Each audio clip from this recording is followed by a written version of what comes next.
Salut! Aujourd'hui on va partager 10 gestes techniques efficaces pour dribbler vos adversaires. Ça se passe sur Foot Détermination.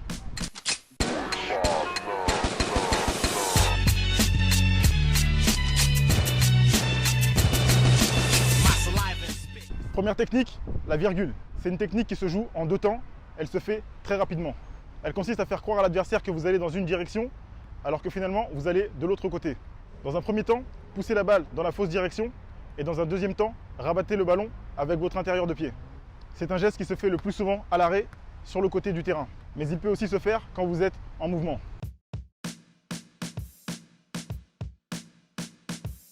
Deuxième technique, le crochet extérieur. Le crochet extérieur, c'est le dribble de base. La surface à utiliser est l'extérieur du pied. Il sert à éviter le défenseur quand il cherche à vous contrer. Pour que le crochet soit efficace, changez de rythme pile au moment où vous faites votre geste et accélérez derrière.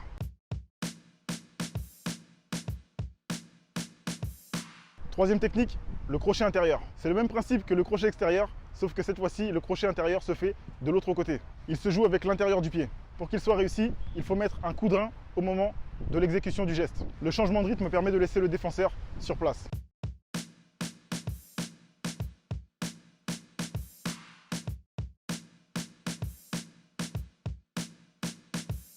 Quatrième technique, le double contact. C'est une technique qui se fait en deux temps. Les surfaces de contact à utiliser sont l'intérieur puis l'extérieur du pied. La feinte consiste à faire croire que vous entrez à l'intérieur du jeu alors que finalement vous allez vers l'extérieur. Pour ça, emmenez le ballon vers l'intérieur du jeu et mettez tout le poids de votre corps vers le côté intérieur. Le défenseur va mettre son pied et mordre dans la feinte. Et pile à ce moment-là, faites votre crochet extérieur. Après votre dribble, accélérez et prenez de la vitesse. Le geste en deux temps ne se fait pas aussi rapidement que la virgule. Ici, il faut marquer un temps d'arrêt entre votre crochet intérieur et le crochet extérieur pour que le défenseur morde dans la feinte. Cinquième technique, le passement de jambe. C'est l'un des dribbles les plus efficaces. Il peut être utilisé de façon répétée parce qu'il est réalisable dans plusieurs situations de jeu, contrairement à la virgule.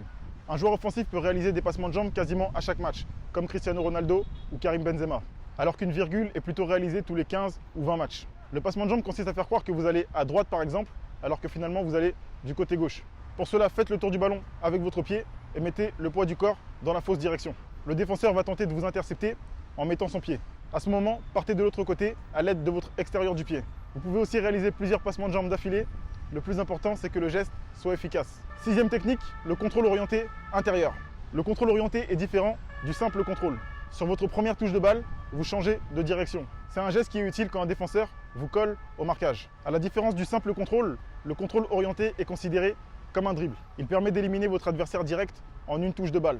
Quand vous recevez une passe, venez au-devant du ballon et tendez l'intérieur de votre pied pour faire votre crochet intérieur. Le défenseur aura un temps de retard parce qu'il n'a pas le temps d'anticiper votre geste. Accélérez après votre geste technique. Un contrôle orienté ne sera pas efficace sans prise de vitesse derrière. Septième technique, le contrôle orienté extérieur. C'est le même principe que le crochet intérieur. Ce qui change, c'est simplement la direction du dribble. Pour avoir un temps d'avance sur l'adversaire, vous pouvez faire un appel contre appel. L'appel contre appel consiste à faire un appel en profondeur, comme si vous vouliez recevoir le ballon vers l'avant, mais finalement vous revenez sur vos pas pour recevoir le ballon.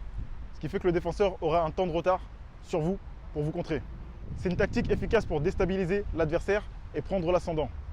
Pour le contrôle orienté extérieur, venez au-devant du ballon au moment de la passe et tendez l'extérieur de votre pied. Les appels contre appels, les contrôles orientés sont des gestes indispensables pour des attaquants pour déstabiliser l'adversaire et se mettre dans les meilleures dispositions. Huitième geste technique, la roulette. Elle sert à éliminer un adversaire qui essaye de vous contrer ou vous tacler. Les deux pieds sont nécessaires pour effectuer ce geste. La surface de contact à utiliser, c'est la semelle. Dans un premier temps, emmenez le ballon vers vous avec la semelle de votre pied fort, faites un tour sur vous-même, puis emmenez le ballon avec la semelle de votre pied faible.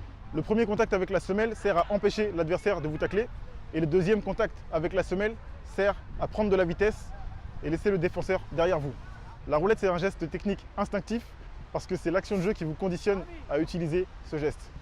Quand le ballon est à mi-distance entre vous et le défenseur et que lui essaie de récupérer le ballon avant vous, c'est pile à ce moment-là que la roulette est efficace.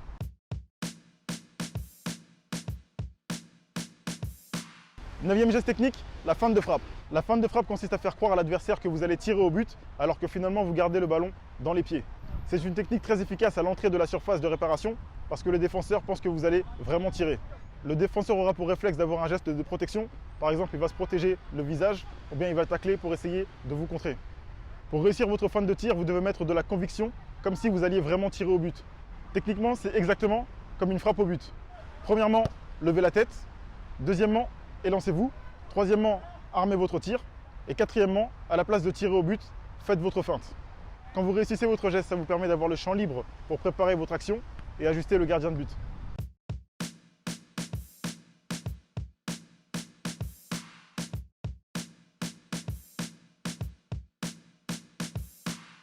Dixième et dernière technique, la feinte de contrôle. C'est un geste qui permet de dribbler un défenseur sans même toucher le ballon. C'est une feinte efficace quand un adversaire vous sert au marquage et qu'il vous laisse très peu d'espace. La feinte de contrôle nécessite une bonne vitesse de démarrage. Pour tenter ce geste, il faut qu'il y ait de l'espace sur le côté, sans quoi le geste serait inefficace. À réception de la passe, laissez passer le ballon entre vos jambes et accélérez pour créer le danger.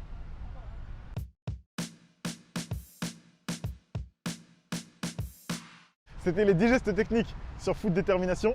Je vous invite à mettre un pouce si la vidéo vous a plu. Force!